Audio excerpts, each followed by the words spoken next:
Mari belajar dari Italia. Apa yang sebenarnya terjadi di Italia? Apa yang bisa kita jadikan contoh agar tidak terjadi di Indonesia? Kreatif konten ini berasal dari artikel warga Italia, dipersingkat dan dilengkapi data agar lebih mudah dipahami. Tahap 1. Kasus pertama diumumkan. Itu cuma flu. Apa pentingnya pakai masker? Orang-orang ini cuma lebay. Saya kan sehat, gak bakal ketularan. Gak usah panik lah. Tahap 2. Jumlah positif COVID-19 mulai naik signifikan.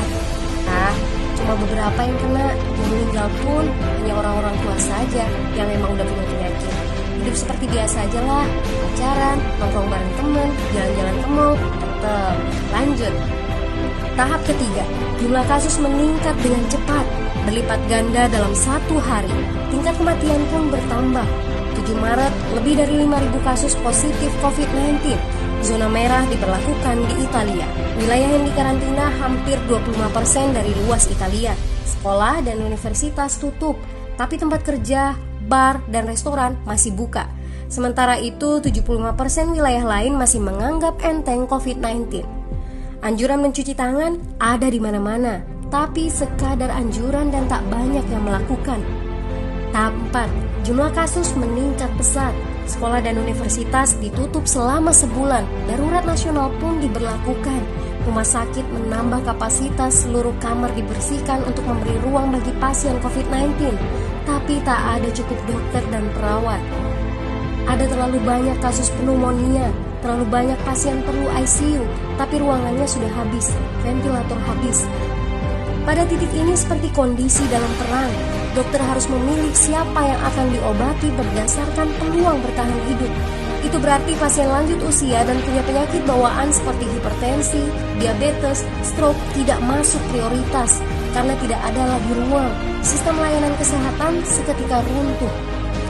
Tahap 5.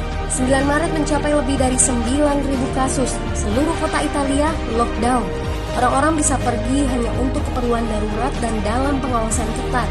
Semua bisnis masih dibuka karena jika tidak, ekonomi akan runtuh. Itu kebijakan pemerintah. Mulai ada ketakutan, orang-orang mulai memakai masker dan sarung tangan. Tapi tetap saja, ada anak-anak yang merasa jagoan, masih ingin uji nyali. Pergi ke restoran rame-rame, hangout bareng, minum-minum dan lain sebagainya. Tahap 6.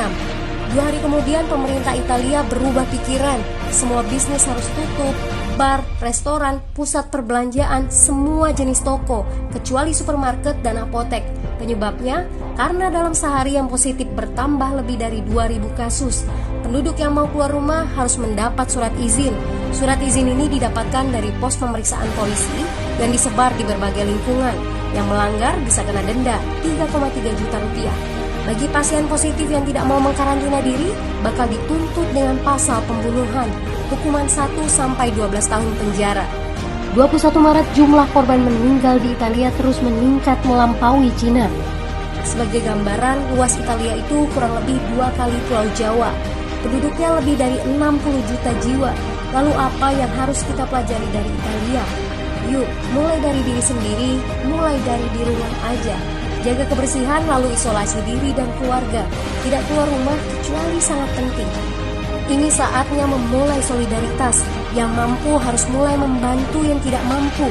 Ini adalah bentuk usaha dan doa kita semua. Semoga badai corona ini segera berlalu. Mari memulai kekompakan dengan membagikan informasi ini. Di rumah aja, mari belajar dari Italia.